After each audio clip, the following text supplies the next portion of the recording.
noite, amada igreja. A paz e a graça do Senhor Jesus. Amém? Eu queria que você pegasse sua Bíblia e abrisse ela comigo em Lucas, no capítulo 7. Abra comigo no Evangelho de Lucas, capítulo 7. Lucas, capítulo 7, a partir do versículo 11. Lucas, capítulo 7, o versículo 11. Vamos ler? Em dia subsequente, dirigia-se Jesus a uma cidade chamada Naim, e iam com eles os seus discípulos e numerosa multidão. Como se aproximasse da porta da cidade, eis que saía o enterro do filho único de uma viúva, e grande multidão da cidade ia com ela. Vendo-a, o Senhor se compadeceu dela e lhe disse: não chores. Chegando-se, tocou a esquife e, parando os que o conduziam, disse: jovem, eu te mando, levanta-te. Sentou-se o que estivera morto e passou a falar, e Jesus o restituiu à sua mãe. Todos ficaram possuídos de temor e glorificavam a Deus, dizendo: grande profeta se levantou entre nós, e Deus visitou o seu povo. Esta notícia a respeito dele divulgou-se por toda a Judeia e por toda a circunvizinhança. Amém? Não era por menos, né, amados? Algo desse tipo acontecer chamou a atenção de muita gente. A fama de Jesus correu por muitos lugares. E é um texto que nos chama muita atenção pelo tipo de milagre que Jesus operou aqui, a ressurreição de um morto. Mas a parte que me chama mais atenção aqui, e a que eu gostaria de falar, é o que Lucas fala a respeito de Jesus no versículo 13. Ele diz assim, vendo-a, o Senhor se compadeceu dela. Ele usa aqui a palavra Senhor para Jesus como ele não costumou usar em todo o Evangelho. Ele usa aqui a palavra Senhor como que é a mesma usada para Deus, o Senhor. E é a mesma palavra que da versão grega da Bíblia, Septuaginta, é tirada a palavra Javé, da onde vem a palavra Jeová, onde nós mais comumente conhecemos. Então é a palavra que é derivada para soberano, para Deus, para uma divindade. E ele diz que Deus viu essa situação. Ele chama aqui Jesus de Senhor. E eu quero aqui pegar com vocês, amados, alguns pontos dentro dessa passagem, onde demonstra o senhorio de Cristo. De que maneira Ele foi Senhor nessa situação, e de que maneira Ele também é Senhor nas nossas vidas, e nas circunstâncias das nossas vidas. Amém? Eu quero aqui em primeiro lugar ver com você o versículo 12. Diz o texto que no exato momento em que Jesus e os seus discípulos chegavam a essa cidade, no mesmo tempo saía da cidade um cortejo fúnebre. Ou seja, Jesus estava com os seus, indo para tal lugar, e ao mesmo tempo estavam saindo daquela cidade um cortejo fúnebre de uma viúva do seu único filho. Amados, é claro que muitas vezes na nossa vida nós olhamos algumas circunstâncias e podemos, à primeira vista, enxergar como coincidência. Mas aqui, amados, eu entendo uma coisa, que Jesus, Ele é o Senhor do tempo. O tempo está nas suas mãos, está no seu controle. Ele é o Senhor absoluto sobre o tempo. Não foi uma coincidência Jesus chegar a essa cidade no exato momento em que o cortejo fúnebre saía dela. Ou seja, Ele tinha planejado isso. Assim como não é coincidência você estar aqui nessa noite. Assim como não foi coincidência aquele amigo que falou do amor de Deus, investiu na sua vida, te convidou para estar num culto. Não foi coincidência. Não é coincidência, amados, todas as vezes que a palavra de Deus vem ao nosso coração.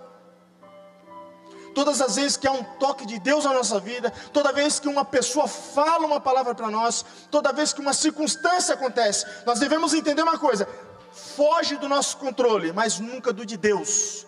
Nunca. Jesus sempre tem tudo planejado. Nós não entendemos o tempo dele. Ou melhor, os dias que vivemos, cada vez mais nós temos muita dificuldade com essa situação chamada tempo. Quer ver, amados, essa palavra? Esperar. E esperar está cada vez mais raro. Esperar. Sabe por quê? Porque dia a dia a gente vê pessoas brigando numa fila de um caixa de supermercado, porque não conseguem esperar. Vemos pessoas brigando no trânsito, porque não conseguem esperar. Pessoas estão estressadas, porque não conseguem esperar.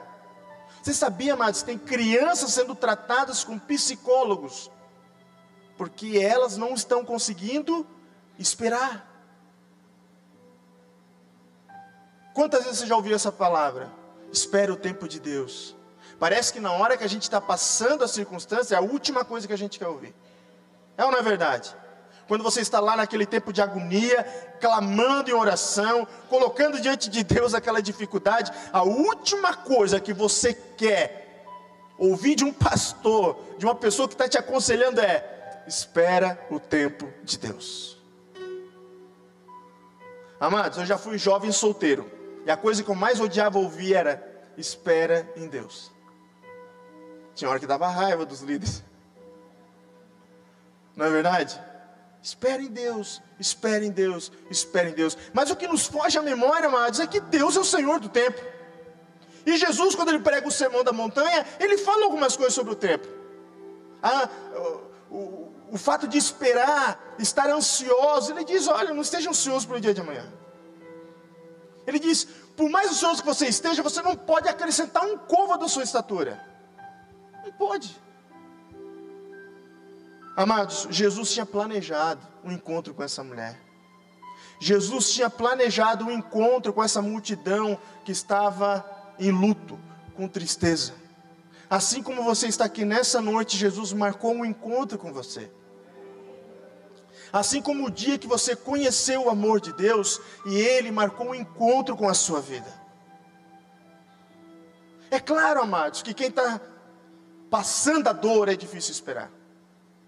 Eu sei, porque quando o Noah estava ali no hospital, aquela vez que deu aquele problema com a cirurgia dele, estava ali orando, clamando, não tinha notícia, sabia o que tinha acontecido, a última coisa que eu queria era esperar. Se eu pudesse, eu tinha entrado lá no centro cirúrgico para ficar do lado para ver o que estava acontecendo. Mas não podemos. Amados, quando foge do nosso controle, está no controle de Deus. Sempre vai estar, sempre. Jesus aqui mostra, amados, nitidamente, que Ele é o Senhor do tempo. E nós não podemos atropelar o tempo dEle para as nossas vidas. Sabe por quê? Porque olha, quando demanda projeto de Deus, vontade de Deus, tem uma coisa que combina muito com isso, se chama longo prazo. Raramente você vai ver um plano de Deus, Deus executando seu projeto na vida de alguém em curto prazo. Raramente você vai ver isso. Deus, em algumas circunstâncias, Ele age com pressa, apressadamente, mas, amados, na transformação, na conversão, no tratamento, na preparação, Deus trabalha a longo prazo. Sempre. Sempre. Nós vemos hoje um frenesi atrás de fórmulas que produzam resultados rápidos. Pastores atrás de fórmulas que façam que a igreja fique cheia rapidamente. Pessoas atrás de fórmulas para que a sua vida espiritual... Não existe fórmula, amados. Existe algo perseverança. Existe algo permanecer em Deus. E o tempo é dele para as nossas vidas. Quantos aqui pode ter um testemunho para dizer o seguinte: olha, teve um tempo difícil da minha vida que eu vivi, mas olhando para trás hoje, eu entendo que aquilo foi necessário, e eu glorifico a Deus porque aquilo aconteceu. Alguém tem esse testemunho? Alguém pode olhar para trás e lamentar: naquele tempo doeu, você sofreu, você desesperou, você até reclamou um pouco, mas hoje você pode olhar para trás e entender assim: ó, graças a Deus por aquele tempo de Deus na minha vida. Jesus é o Senhor do tempo. Ontem, hoje e amanhã vai continuar sendo o Senhor do tempo. Versículo 13. A Bíblia diz, eu gosto mais da versão que diz assim, ó: Jesus se moveu de íntima compaixão. Outras versões dizem, se compadeceu dela. Amados, Jesus, ele é o Senhor da compaixão. Jesus, ele sentia a dor do outro, ele sentia a dor. Sabe, eu vi algumas situações que me deixaram muito triste. Eu tive vontade de parar e conversar com a pessoa, como por exemplo, a pessoa passar por alguém necessitado, que estava ali sujo, com uma roupa, precisando de ajuda. Normalmente essas pessoas que ficam pela rua, e a pessoa olhar, comentar com a outra assim, nossa, que pena, coitado dessa pessoa, poxa, coitado dela. Mas continuaram caminhando. E eu fiquei pensando naquilo assim, poxa, que tipo de compaixão é essa? Que vê a pessoa suja, necessitada, ou pedindo esmola, clamando por uma ajuda, e ela chega a comentar, nossa, coitada dessa pessoa, precisa de ajuda. Mas não faz nada. Mas que compaixão é essa que não nos leva a nenhuma ação? E hoje, amados, com a internet, com o WhatsApp, todo esse acesso a informações, muitas vezes nós estamos praticando isso. Chega para nós vídeos, notícias, a gente, nossa, que pena, mas não fazemos nada. Às vezes lá os irmãos perseguidos em outro país, mortos de uma maneira cruel, a gente chega até a lamentar, mas não fazemos uma oração. Às vezes aqui no momento do culto, amados, tem aqui um pedido de oração. Vamos orar pelo irmão. Ele fez uma cirurgia, está em situação grave no hospital. Vamos orar por essa criança. Ela precisa de um milagre. E a gente ora como se estivesse orando pela cadeira. Deus, obrigado pela cadeira que eu estou sentado.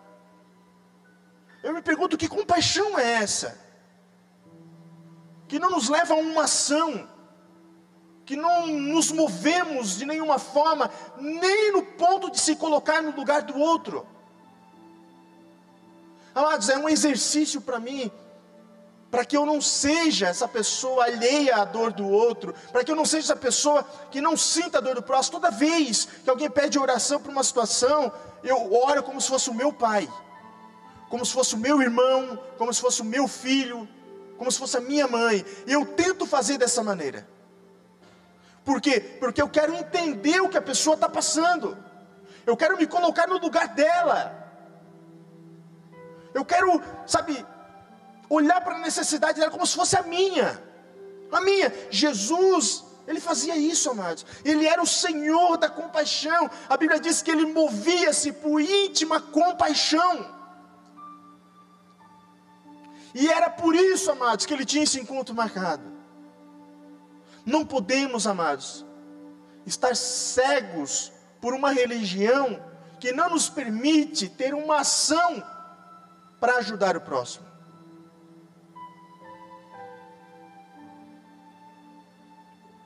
Muitas vezes aqui na igreja, amados, às vezes que eu estou aqui na igreja à tarde, a campainha aqui da igreja toca muitas vezes, por pessoas que querem comida, dinheiro. E é claro que a experiência nos permite filtrar algumas situações.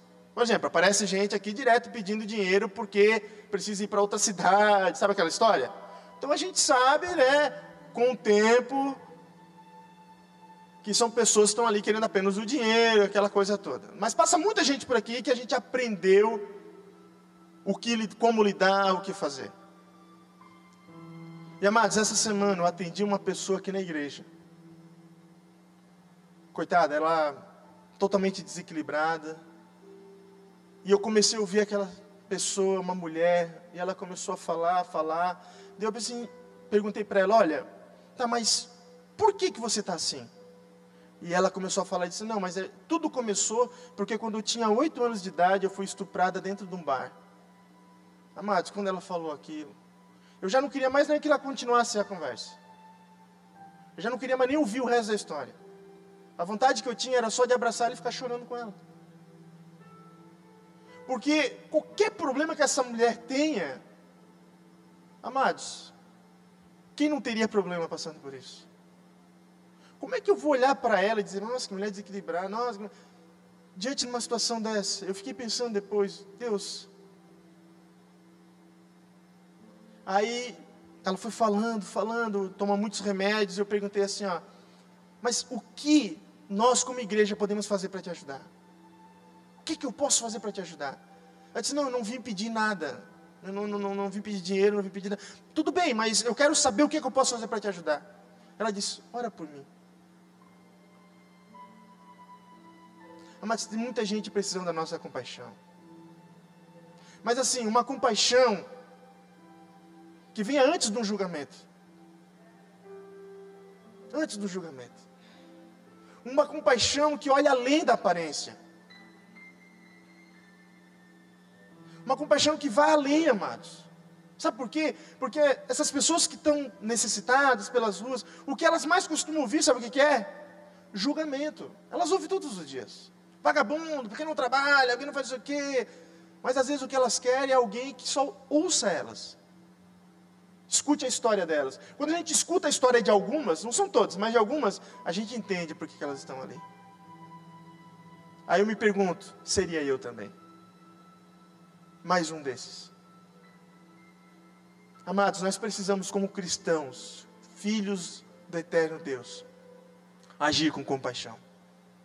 Uma compaixão que venha antes de um julgamento, ou não acompanhada de um julgamento. Jesus não perguntou nada, sabe, Jesus não foi nem convidado para estar ali, nem pediram ajuda para ele. Ele estava ali porque se moveu por compaixão, pela necessidade do outro. Versículo 14. Versículo 14, amados, diz que Jesus parou o cortejo fúnebre. E ele fez algo que ninguém no lugar dele faria, que era até proibido fazer. Ele foi tocar num defunto. Ele diz que ele parou, ele tocou na esquife do caixão, ele foi tocar no defunto. Pela lei cerimonial dos judeus, conforme Números, lá capítulo 19, do 1 ao 11, fala sobre isso. Que uma pessoa, quando toca num defunto, ela é considerada impura. Está lá na lei deles, o judeu segue isso. O nazireu, Sansão nazireu, também seguia essa lei. Eles não podiam tocar. Só que olha que interessante. Jesus, amados, Ele é o Senhor da sensibilidade. Jesus enxergou além da religião. Jesus enxergou além das regras. Jesus enxergou ser humano. Jesus viu humanidade. Jesus enxergou além, amados, de uma liturgia, de um ritual. Jesus não se importou em ser visto como impuro, assim como Ele não se importou outras vezes em tocar num leproso. Assim como Ele não se importou outras vezes em sentar com pessoas com fama de beberrão. E Ele não estava se importando com isso. Sabe por quê? Porque Ele estava sensível à humanidade das pessoas. E às vezes, amados, nós como os cristãos, falta isso, ser sensível, enxergar além, enxergar as pessoas na essência delas. Olha outra situação, lembra lá da palavra do bom samaritano?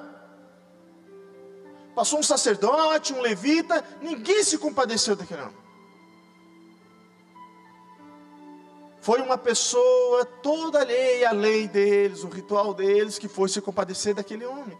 Um samaritano. Jesus, se fosse um sacerdote, se fosse um levita, se fosse qualquer outro, não faria o que Jesus fez. Mas Ele era um mestre da sensibilidade. Ele toca naquela pessoa. Ele faz algo que ninguém faria. Ele vai além do que todos já tinham feito, amados.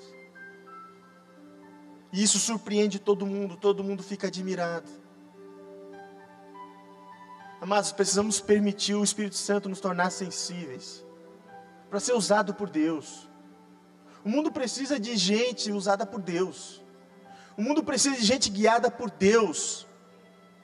para levar socorro, para levar cura, para levar compaixão, para levar uma palavra. O povo precisa disso, o mundo precisa disso. O mundo não precisa de ninguém julgando o homossexual. O mundo não precisa de ninguém atirando pedras em pessoa que pensa diferente da gente. O mundo precisa de homens e mulheres que os amem, que sejam sensíveis a ser usado por Deus para salvar essa gente. O interessante, amados, que quando Jesus fala de o mundo nos conhecer, ele diz algo interessante, ó, nisso todos nos conhecerão. Ele não fala de um visual, ele não fala de um modo de falar, ele não fala disso, fala de amor. Nisso todos conhecerão que vocês são meus discípulos, se amarem uns aos outros. Então quando nós, amados, cheios de Deus, amamos o mundo, amamos as pessoas, sem apontar o dedo, sem julgamento, mas sensível ao que eles são, ao que eles precisam, ao que Deus vê na vida deles, eu tenho certeza, eles vão ver o Jesus em nós. É esse Jesus que o mundo precisa, amados. Jesus precisa desse, o mundo precisa desse Jesus. A minha esposa tem conversado muito com um amigo dela, lá na faculdade, que tem uma orientação sexual diferente. E isso tem permitido ela adquirir alguma experiência nesse assunto. Ouvir essa pessoa. Amados, eu vou te dizer, doeu o meu coração a conversa que eu tive com minha esposa semana passada, ao relatar a história dele. Ele foi criado dentro da igreja, esse rapaz, criado dentro da igreja. E ele diz que perdeu as contas. Quantas vezes obreiros da igreja, diáconos da igreja, tentaram à força mudar ele. Mas força mesmo. Quantas vezes ele foi humilhado. Por ele ter esse problema desde novo, desde adolescente. Chegaram a ponto, amado, de fazer coisas com esse rapaz que eu não tenho coragem de falar. E isso numa reunião dentro da igreja. Eu indico para vocês, pesquise no YouTube, um debate de Philip Yancey numa universidade americana. Não lembro o nome da universidade, mas se você buscar lá, Philip Yancey, debate em português, legendado, você vai encontrar. E faz uma pergunta para ele, diz assim, ó, olha só, se Jesus estivesse aqui hoje, com tudo isso que nós estamos vivendo, sobre ideologia de gênero, sobre o homossexualismo, sobre as orientações sexuais, sobre a homofobia, sobre vários temas polêmicos relacionados a esse assunto. Aí Philip Yancey para um minuto e responde assim para ele, olha, nos dias de Jesus, havia, tanto quanto existe hoje, nos dias de Jesus havia comércio de adolescentes por imperadores romanos para prazeres sexuais. Nos dias de Jesus existia, ele foi narrando, tudo que existia nos dias de Jesus, que é bem parecido com os dias de hoje. Agora eu pergunto a você, o que Jesus falou em todo o evangelho sobre esse assunto? Nada. Nada. O que Jesus fez sobre esse assunto? Amor.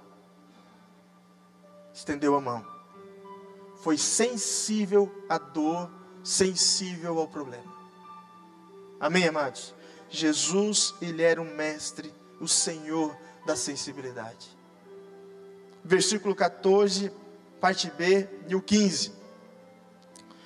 A Bíblia diz que Jesus, com uma única palavra, ele manda aquele jovem se levantar, e aquele jovem fica sentado e volta à vida, com uma única palavra. Você não vê nenhum ritual, você não vê, sabe, nada de especial, nenhuma invocação especial, você não vê nada disso, você simplesmente vê ele liberando uma palavra de ordem, e aquilo que era morte se torna vida, e aquilo que era impossível se torna possível, simplesmente com o poder da sua palavra. Sabe por quê? Porque Jesus é o Senhor do poder, ele é todo poderoso. Amados, Jesus, ele não precisa de matéria-prima para fazer algo para nós. Sabe, por muitas vezes em experiências de oração, agoniado, ansioso, eu fui tomado por sentimentos, o que eu preciso fazer para ajudar Jesus a fazer isso que eu estou pedindo? Sabe aquela agonia de querer tanto que aconteça, de esperar tanto que dê certo, esperar tanto que a porta se abra? Eu me pegava como o que eu preciso fazer mais? Eu acho que eu subi pouco o monte. Eu acho que eu jejuei pouco. Eu acho que eu tinha que orar alguns minutos a mais pelo que eu orei. Mas não, amados, não é isso. Não é isso. Eu entendi uma coisa, que Jesus é o Senhor do poder. E é uma palavra de ordem dele, tudo na nossa vida é transformado. Tudo. É uma palavra de ordem de Jesus, amados, tudo acontece. Tudo acontece. Ele não precisa da ajuda de ninguém, ele não precisa do conselho de ninguém, ele é o Senhor do tempo, e a hora que tem que ser feita, ele simplesmente diz: haja, aconteça, e acontece. Simplesmente isso. Esse é o Senhor que nós servimos, amados. O Senhor de todo poder, que tem tudo em suas mãos, que faz todas as coisas.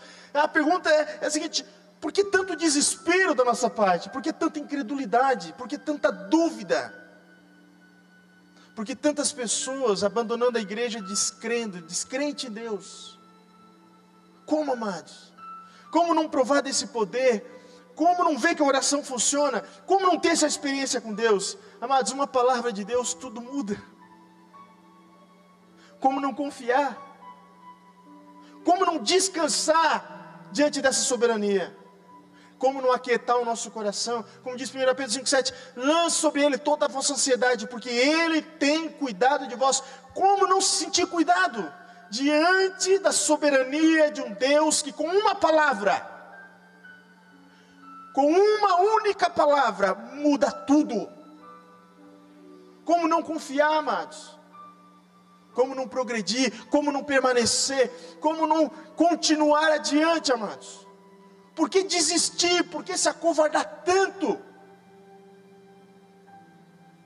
Eu vejo pessoas tão covardes, amados, assim, diante de fazer algo para Deus, ou em nome do Senhor. Amados, como que um Deus todo-poderoso desse vai nos deixar na mão? Por que Ele não vai nos usar? Por que Ele não vai nos capacitar? Ele é todo-poderoso. Ele só libera uma palavra. Ele simplesmente diz para acontecer e acontece, para abrir e abre. Simplesmente isso, nada mais. O versículo 15, a parte B, diz que Jesus restitui o filho dessa mulher à sua mãe. Restituiu o jovem à sua mãe.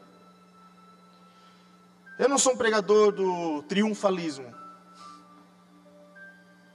Eu não sou uma pessoa que prega sobre essa restituição financeira, esse apelo exagerado à restituição financeira. Mas eu entendo uma coisa,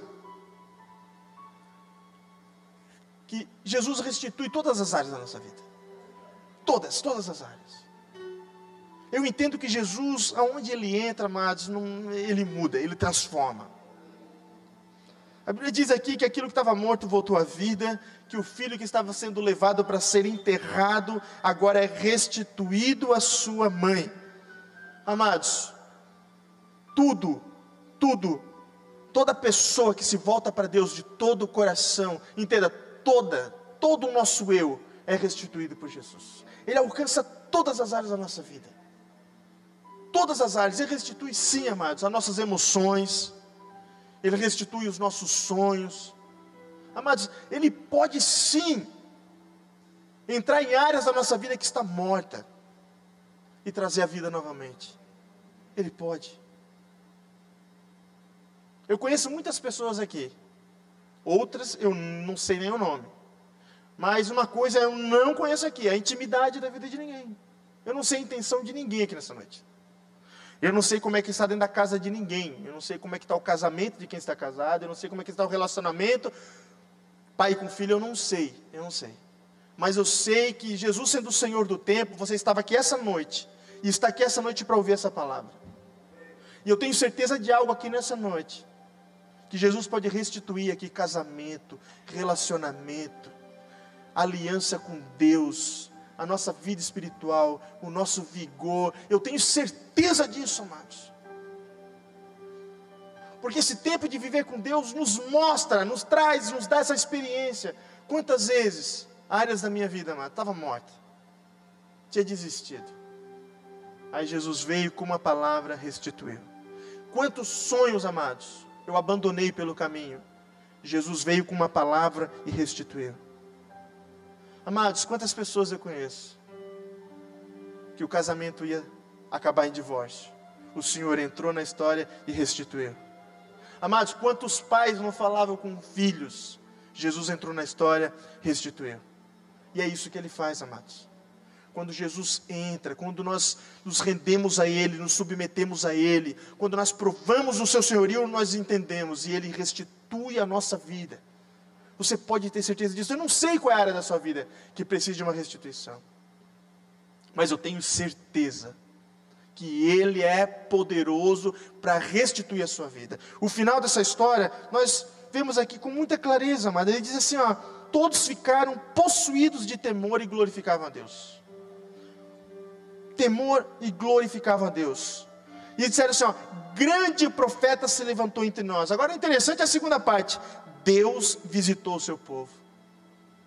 Olha, amados, versículo 17: e essa notícia a respeito dele se divulgou por toda a Judéia, por todas as regiões. Amados, eu tenho certeza de uma coisa: que Jesus não é só o Senhor do tempo, que a intenção de Jesus não é só o Senhor da compaixão, da sensibilidade, o Senhor do poder, ou o Senhor da restituição. Eu estou aqui falando nessa noite de um Senhor que quer o ser o Senhor da nossa vida. Da nossa vida. Ele quer o ser o Senhor da nossa história. Cristianismo não tem como viver ele em parcialidade. Cristianismo é algo que combina com ou é tudo ou é nada. Ou é de Deus ou não é de Deus. A Bíblia diz, ou você serve um Senhor ou a outro Senhor. Não existe dois senhores, há um só. Ou você é o caminho reto ou o caminho estreito. Não tem, amados. Ou Ele é o Senhor da sua vida, ou Ele não é o seu Senhor. Eu pergunto para você nessa noite, para todos nós: Jesus é o Senhor da sua vida? De toda ela? Ou é o Senhor só da sua salvação? É aquilo que você tem como, o dia que eu me encontrar com o Senhor, eu sou salvo. Ele é o Senhor da sua vida? Vou perguntar outra coisa agora: Ele é o Senhor do seu dinheiro? Ele é o Senhor do seu negócio? Ele é o Senhor do seu casamento? Amados, essa é a intenção de Deus. Quando submetemos tudo que temos, tudo que somos, nós estamos declarando: Jesus é o Senhor da minha vida. Sabe que eu, quando pratico dízimo, desde jovem, quando eu pratico dízimo, no meu coração eu tenho algo assim, ó: o dinheiro não é o meu Senhor. É isso que eu faço. Todas as vezes que eu separo a primeira parte, não é a última, não é a que sobra, quando eu separo a primeira parte da minha renda, essa é a oração que eu faço no meu coração: Jesus é o Senhor da minha finança. Está aqui a prova disso. É nele que eu creio, é Ele quem me sustenta, é Ele quem provê, dele vem a minha saúde, dele vem a minha disposição, e Ele vai continuar provendo e me sustentando. Amém, amados? Todas as vezes que eu oro pelos meus filhos, boto a mão na cabeça deles, o que é que eu digo? Senhor, eles são teus. A vida deles pertence ao Senhor. O que é que eu estou declarando? Jesus é o Senhor dos meus filhos. Quando oramos em casa, amados, o que nós fazemos? Jesus, Tu és o Senhor dessa casa. Tu és o Senhor nessa família. Amados, eu estou falando aqui nessa noite para todos nós. Quando Jesus é o Senhor de um lugar, não tem como não dar certo. Quando Jesus é o Senhor de uma casa, não tem como, amados. Não tem como as coisas não acontecerem. Quando Jesus é o Senhor de um casamento, não tem como o casamento não dar certo. Eu não digo que não vai ter problema. Vai ter. Porque Jesus foi num problema que se mostrou Senhor do tempo. Foi num problema muito sério que Jesus se mostrou ser Senhor da circunstância. Assim como lá na tempestade com os discípulos Ele se mostrou ser o Senhor do tempo.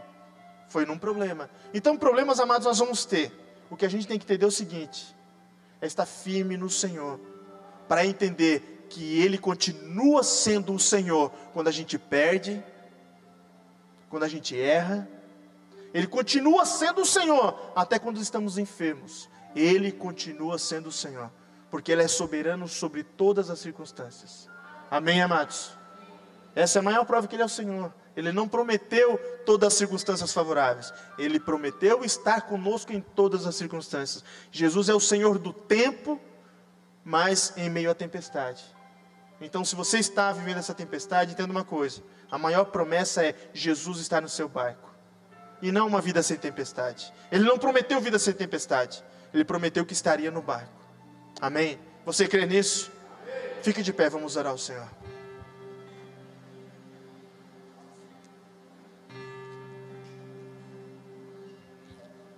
Quero convidar a igreja a orar, mas eu quero fazer uma oração em primeiro lugar. Você pode baixar a cabeça, feche os seus olhos. Eu quero fazer uma oração em primeiro lugar, talvez por pessoas que estão aqui nessa noite e tenham dúvida a respeito do que eu falei aqui, que Jesus é o Senhor da sua vida. Talvez você se sente, com algumas reservas, no sentido, olha, eu creio em Deus, eu amo Jesus, mas eu entendo que a minha vida não está como deveria, ou eu não estou tão perto como deveria estar. Talvez você tenha essa dúvida no seu coração, de que Jesus é o Senhor da sua vida. Se você quer fazer uma oração comigo nessa noite, dizer: Jesus, seja o Senhor da minha vida, faz um sinal com a mão, quero orar pela sua vida. Se você tem essa dúvida aqui nessa noite, de Jesus ser o Senhor da sua vida, glória a Deus. Se você quer orar, glória a Deus pela sua vida, aleluia. Glória a Deus. Eu vou orar com toda a igreja. Você que levantou a mão, aí no seu lugar você vai orar. Ora com convicção. Queria convidar a igreja, coloque a mão sobre o seu coração. Faz essa oração assim junto comigo. Senhor Jesus, nessa noite eu declaro com os meus lábios, e eu creio no meu coração, que Tu, Jesus, é o Senhor da minha vida. E eu declaro aqui nessa noite, com toda certeza, Jesus é o Senhor da minha vida. E eu te entrego a minha vida, ó Deus. Toma toda a minha vida por completo e faz o Teu querer, em nome de Jesus. Amém? Deixa eu orar com você nessa noite. Amado Deus, em nome de Jesus, Pai. Deus, obrigado por essa convicção que pode nascer, crescer no nosso coração, de que Tu és o nosso Senhor. Meu Deus, nos perdoa por todas as vezes, Pai, que a nossa atitude, a vida que vivemos, não condiz com essa verdade, de que Tu és o nosso Senhor. Quantas dúvidas, Pai, nos momentos, meu Deus, de aflição, de dificuldade, quando a circunstância é desfavorável, nos perdoa todas as vezes que questionamos que Tu és o Senhor. Questionamos que Tu és o Senhor do tempo, que Tu és o Senhor Todo-Poderoso. Pai, em nome de Jesus nessa noite, que há essa convicção, Pai, que o Teu Espírito Santo crie em nós essa certeza de que pertencemos a Ti. E de que Tu és o Senhor da nossa vida, Tu és o Senhor da nossa história, Tu és o Senhor dos nossos filhos, Tu és o Senhor dos nossos negócios, Tu és o Senhor da nossa casa, da nossa família, do nosso casamento. Pai, no nome de Jesus, nós queremos, Pai, viver dessa maneira, com essa certeza, Pai, de que Tu és o soberano Deus, em nome de Jesus. Amados, para encerrar, em Filipenses capítulo 2, diz assim, que todo joelho se dobrará, toda língua confessará, que Jesus Cristo é o Senhor, para a glória de Deus Pai. Nós vivemos dias em que muitas pessoas zombam da Bíblia, muitas mentes intelectuais têm zombado das coisas de Deus, muitas pessoas que se dizem inteligentes têm zombado de Deus, de Jesus, da sua existência, da sua palavra e muito mais do seu povo que procura viver debaixo do senhorio de Jesus. Mas essa palavra nos diz, amado, que todo joelho se dobrará, toda língua confessará que Jesus Cristo é o Senhor, para a glória de Deus Pai. Amém? Creia nisso. Ele é o Senhor. Deus abençoe a amada igreja, em nome de Jesus.